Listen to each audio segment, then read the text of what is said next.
শিল্প শূন্য বাংলা। গত 15 বছরে যদি বাংলায় শিল্প বলতে শূন্য, সেই শিল্প শূন্য বাংলায় শিল্প সম্মেলনের নামে 635 কোটি, শিল্প সম্মেলনের বিজ্ঞাপন ও ইভেন্ট ম্যানেজমেন্টের নামে 635 কোটি তদন্তের নির্দেশ দিয়েছেন খোদ মুখ্যমন্ত্রী শুভেন্দু অধিকারী।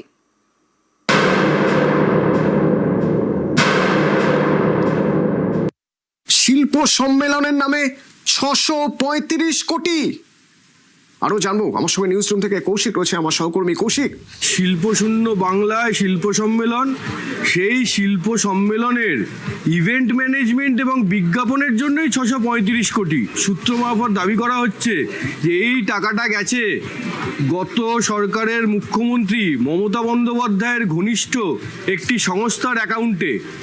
তাদের অ্যাকাউন্টে গত কয়েক বছরে 635 কোটি টাকার বিল মেটানো হয়েছে, 635 কোটি টাকা ঢুকেছে এবং সেই টাকা বিলটা মিটিয়েছে হচ্ছে গত মমতা বন্দ্যোপাধ্যায় সরকার, বিগত সরকার। যেটা মনে করা হচ্ছে সূত্র মারফত যে এই 635 কোটি টাকা সরকারি টাকা আসলে লুট করা হয়েছে। তুমি ভাবো, শিল্প সম্মেলনের বিজ্ঞাপন এবং ইভেন্ট ম্যানেজমেন্ট, তার জন্য 635 কোটি টাকা। এবং সূত্র মারফত যেটা মনে করা হচ্ছে, যে সূত্রের দাবি যে সরকার মনে করছে এই সরকারি টাকাটা লুট হয়েছে এবং তার জন্যই এর তদন্তের নির্দেশ দিয়েছেন আজকে মুখ্যমন্ত্রী। এবং তিনি এও বলেছেন যে প্রয়োজনে এর তদন্ত তিনি ইডির হাতে তুলে দেবেন। বিজিবিএস করতে গিয়ে মমতা বন্দ্যোপাধ্যায় একটি ইভেন্ট ম্যানেজমেন্ট সংস্থাকে মোট 635 কোটি টাকা দিয়ে গেছেন। 635 কোটি টাকা একটি ইভেন্ট ম্যানেজমেন্ট সংস্থাকে। এরও তদন্ত হবে। তদন্ত শুধু নয়, মামলা আমরা করব এবং প্রয়োজন হলে মানি লন্ডারিং যারা ইনভেস্টিগেট করে তাকেই হ্যান্ড ওভার করবো। আমরা ছাড়বো না, ছাড়ার জন্য তো মানুষ বসায়নি। এ তো চাঞ্চল্যকর অভিযোগ। কৌশিক, আর কি জানা যাচ্ছে?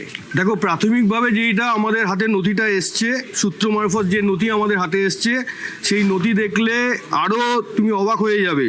কেন বলছি, অ্যাড এজেন্সি এবং যারা ইভেন্ট ম্যানেজমেন্ট করেছিল তারা পশ্চিমবঙ্গে এই শিল্প সম্মেলনের তাদের অ্যাকাউন্টে, 3টি অ্যাকাউন্টে মোট 20 বার টাকা ঢুকেছে। কয়েক লক্ষ টাকা করে ঢুকেছে, কোটি টাকা ঢুকেছে। একবার ঢুকেছিল একটা বিলে 95 কোটি টাকা। এটার পরে আরেকটা দেখা যাচ্ছে, সেখানে একটা বিলেই ঢুকেছিল 503 কোটি টাকা। মানে মোট 635 কোটি টাকার বিল মিটিয়েছে মমতা বন্দ্যোপাধ্যায় সরকার।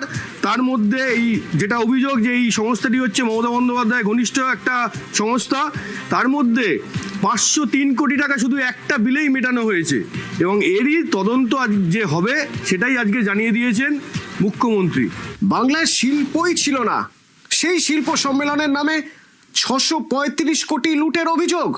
এ নিয়ে আমরা কথা বলেছিলাম শিল্পমন্ত্রী তাপস রায়ের সঙ্গে। সরকারি টাকা 9-6 হয়নি 15 বছরে।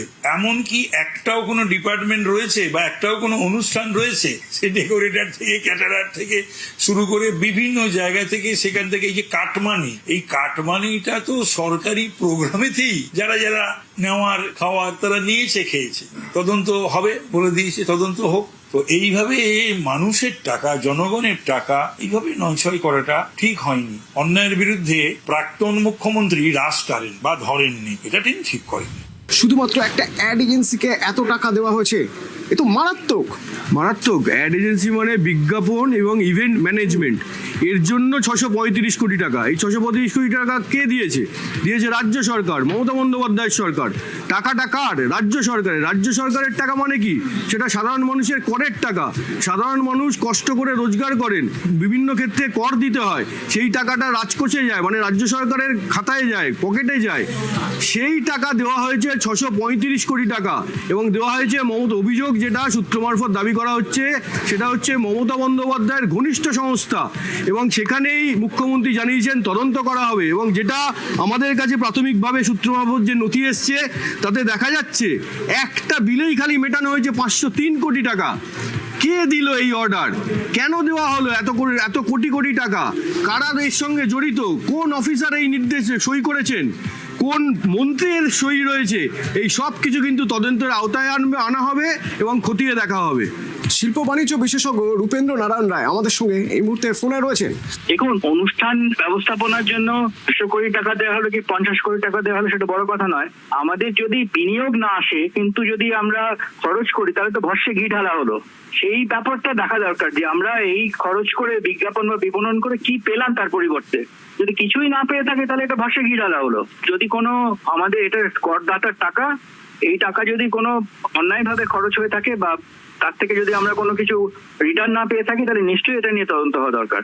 মানে আমরা তো প্রত্যেকবার শুনতাম যে এত হাজার কোটি টাকা আসছে, কিন্তু অ্যাকচুয়ালি কত টাকা আসছে আমাদের যে এখন current finance minister Swapan Dasgupta, তোমাকে দেখতে হবে খতিয়ে যে লাস্ট 10 বছর আমাদের কত টাকা অ্যাকচুয়ালি এসছে এবং সেটাকে প্রকাশ করে দেওয়া উচিত জনসাধারণের জন্য।